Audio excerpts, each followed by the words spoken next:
Ladies and gentlemen, welcome back. We're here live at KubeCon Amsterdam 23. My name is Robert, head of community evangelism, and I am here with Guillaume and Tim Ernst.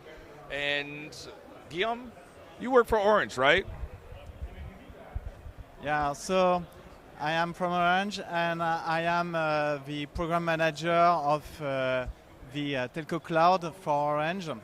And I've got also a public role, which is the co-chairman of Silva, which is an open source project. I think we are going to talk about this today. All right. So what are you guys doing together then? I think you start on that one, right? Yeah, so we are working together to launch this Silva project initiative. Okay. And the main aim is to address the issue of the operators. Nowadays, the operators are spending a lot of OPEX, lots of cost in their operational model. So we definitely need to go to a more appropriate cloud layer that will decrease our cost in the provisioning and the operational way, so the day one and the day two. Okay, okay. Technically, could you go kind of explain Silva just a little bit? Yeah, so this telco cloud stack layer is answering to the use cases of the mobile network functions, but not limited to this one. So we'll start with 5G core, and we will address also the Open RAN use cases. So to manage this, we will integrate lots of performance features, performance requirements around acceleration. Mm-hmm. And also we will have a multi-deployment features. We need to deploy this CAS layer on OpenStack, on VMware, but also on bare metal. Because our needs is really to address the distributed cloud when we are speaking about the far edge for the Open RAN use cases. So definitely it's a key element of our architecture.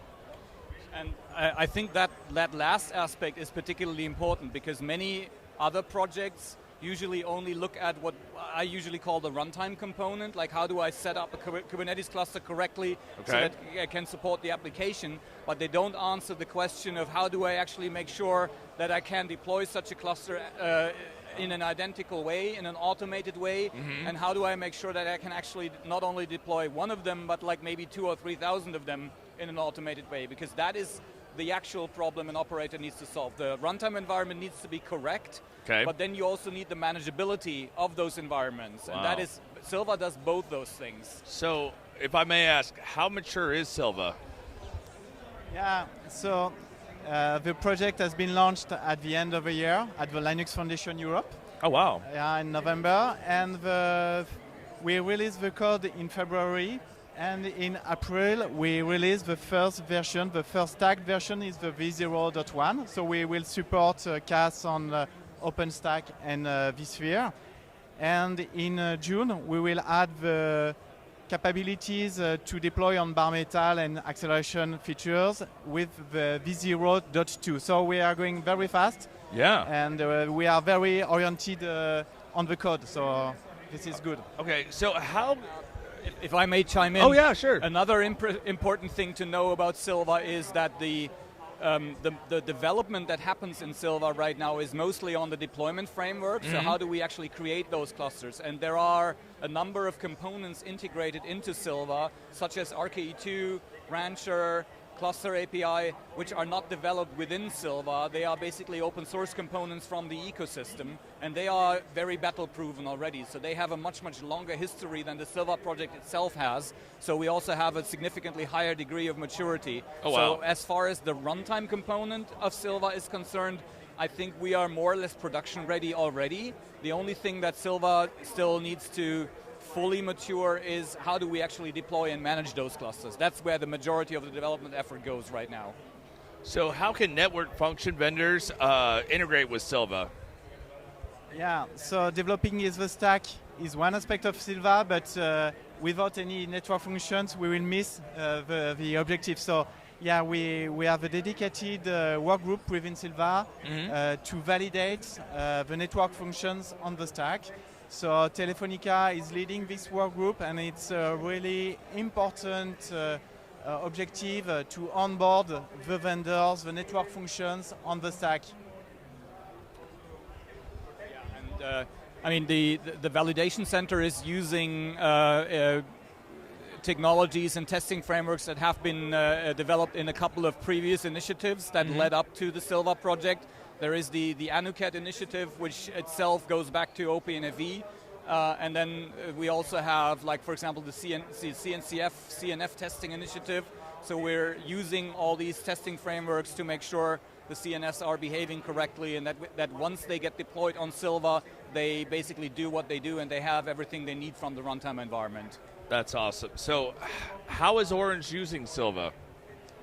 Yes, Silva is an open source project, but for us we need some production environment. So we use Silva as a technical component to allow us to have the CAS capabilities. In fact, we are not starting from nothing. We have many deployments in production in 16 countries on OpenStack, and here we are adding these CAS capabilities. And on the future, we want to have also in a distributed cloud the capabilities to have CAS on bare metal. So we are introducing Silva in our internal offer. Awesome, awesome. And what is SUSE doing with Silva, Tim?